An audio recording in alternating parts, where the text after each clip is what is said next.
It's 1090 Jake, man. I'm rocking with y'all rocking with me. And for this video, we're gonna be speaking on PEEWEE Longway being indicted by the feds and facing life in prison.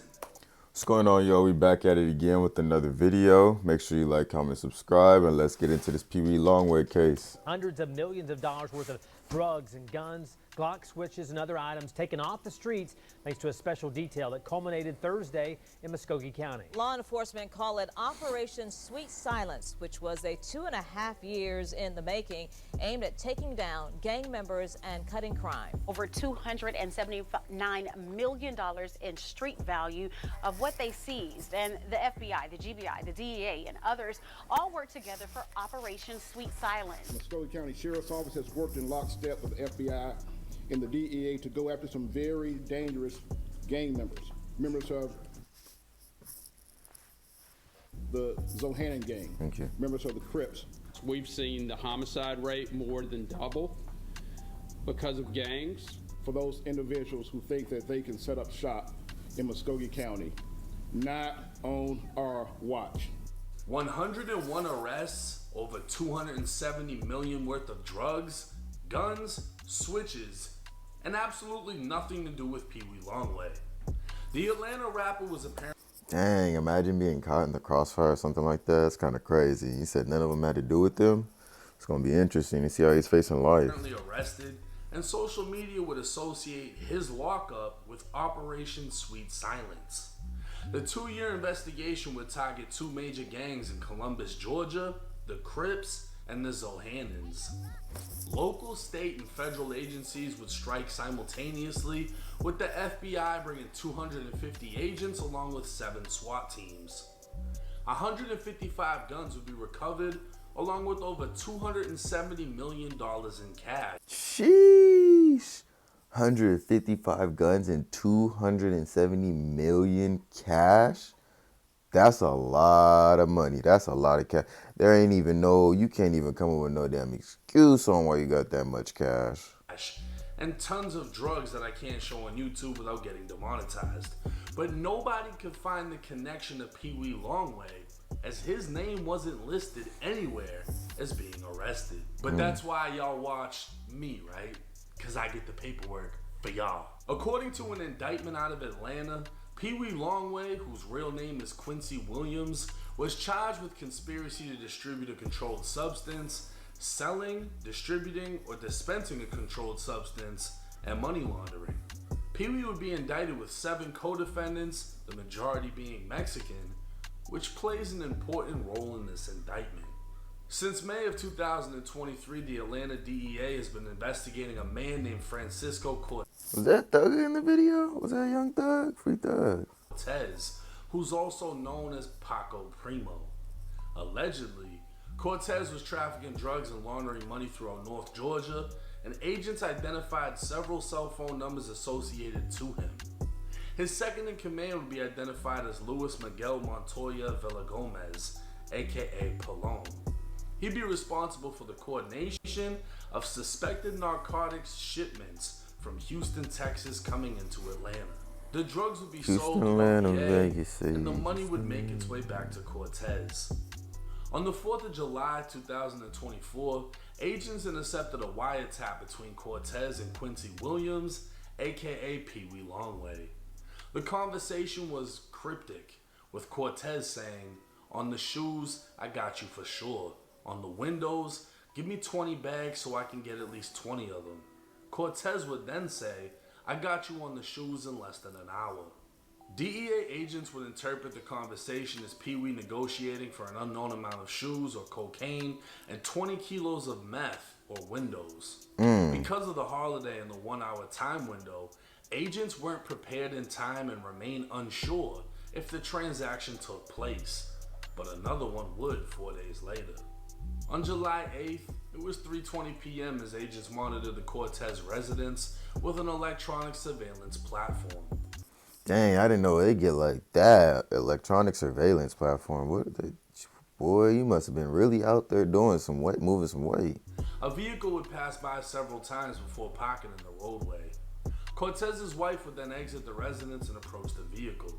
The passenger would exit, Opening the trunk and passing her a large cardboard box she then brought inside.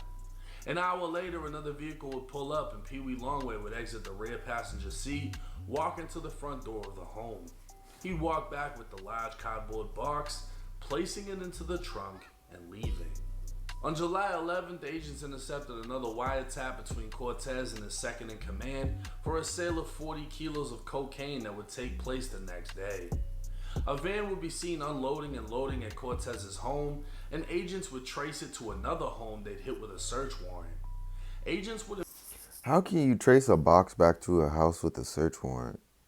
I don't understand the process on that. Didn't find any drugs, They really, but would recover boy, they figuring it out. $500,000 in cash bundled in shoeboxes. Throughout the criminal complaint, the focus would remain on Cortez, and it would appear he was the plug. But at this point, no agent could prove Pee-wee Longway did anything aside from pick up a box that could have had anything inside of it. In fact, that's all they had on him. He could have literally picked up shoes in a box. But regardless, he'd be charged with conspiring to distribute at least 500 grams of meth and 5 kilos of cocaine, all because of a wiretap conversation with no proof that the deal even went down. That's kind of crazy, I'm not gonna lie, because wiretaps are super expensive for the feds to do and all that. Like, it costs, I think, $50,000 to run something like that it's like per minute or something. But for them to run a wiretap and then not find no evidence and he still get kind of like charged with conspiracy, that's kind of crazy. That's how scary the feds are. Arrest warrants would go out and Pee-wee Longway would be placed into custody. The feds would file an order of detention pending trial, meaning they didn't want Pee-wee released on bond. Reason being, he has a lengthy criminal record with several prior convictions for drug offenses and violations of parole or probation. During his arrest, his home and recording studio were both searched. Within the studio, agents recovered 7 firearms and 3,000 M30 or Perk 30 pills believed to be cut with fentanyl. Within his home, they'd find 3 more guns. Dang, Pee-wee, don't tell me you a fent distributor, boy. I know the money's better, but damn, brother. 2 of which were stolen, along with marijuana and a small amount of other narcotics. Pee-wee has yet to be charged with the firearms and 3,000 pills, but for the charges he does face, Pee-wee is looking at up to a life sentence in federal prison just for conspiring to buy large amounts of cocaine and meth. It's likely the feds will use the 3,000 pills and guns as a last resort to bury the rapper in prison. Now all of that $270 million worth of drugs and the gang takedowns, and Pee-wee's not in none of that paperwork. That doesn't have shit to do with him. It just so happens everything kind of happened at the same time. Allegedly, the word is they're cracking down on the cartels, bringing drugs into Atlanta. And all of his co-defendants in this case are Mexican. But I'm not saying nothing about no cartels. Because they don't motherfucking play. Boy, you better not. We just going to keep it next. I feel it. As far as Pee-wee Longway goes, the feds are so fucking scary that if you just say something over the phone about buying something and they think it's something else, they can come raid your studio. That's crazy. Raid your house. Charge you with a conspiracy of buying an insane amount of meth and cocaine even though it never happened. The only proof that they have is you walked up to a door, a lady gave you a box, a cardboard box, and you put it in your trunk. That's it. That's the only evidence they have. That and a wiretap conversation of what they think is you buying cocaine and meth. That's enough for you to get picked up and face life in federal prison. Now the 3,000 fentanyl pills that were apparently found in the studio, I don't know if they can charge him with that.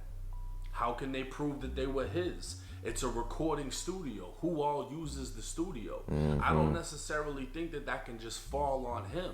Dang, that's crazy. So he's in jail right now, facing life for saying he's gonna buy something and walking back and forth with a cardboard box, which could be anything, and then possibly some 3,000 pills that's in a community space, a recording studio with multiple people in it. That's kind of crazy. I'm not gonna lie. Like, where's the solid evidence and proof? Like, yeah, he did that. We raided, got a wiretap, etc., etc. Now it's a sensitive topic because Rich Homie Quan just passed away. Big Scar passed away. The female that was signed to Gucci passed away. All of these were overdose deaths, most likely relating to fake pills, cut pills. It's tough to be a supporter of the trap era of music, right?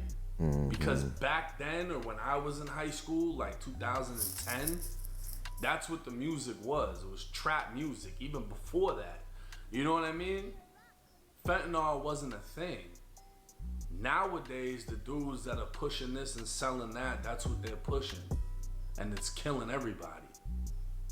Those 3,000 pills, if they can somehow connect it to him, that's another charge that I guarantee he does not want.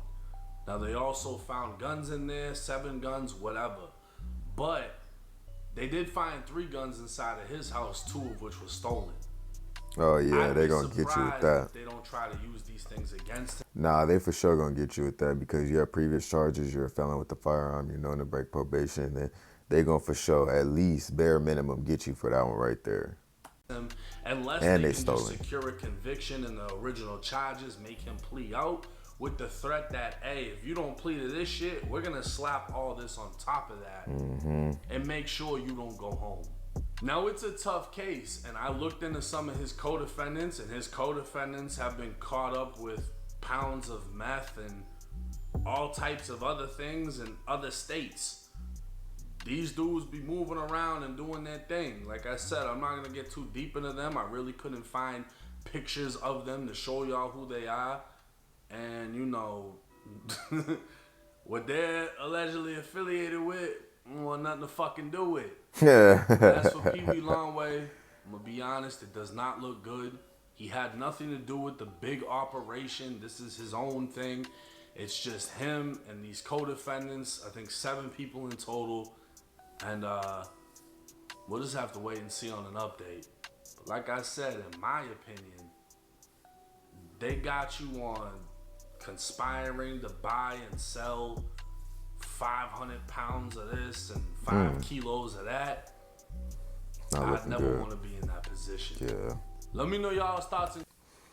Yeah, this one was pretty interesting. It looks like they don't have too much evidence for what they're charging him with, but he's still possibly facing life because of who's he's around, what his history is, has stolen firearms as a convicted felon. Like, it's not looking too good for PEEWEE.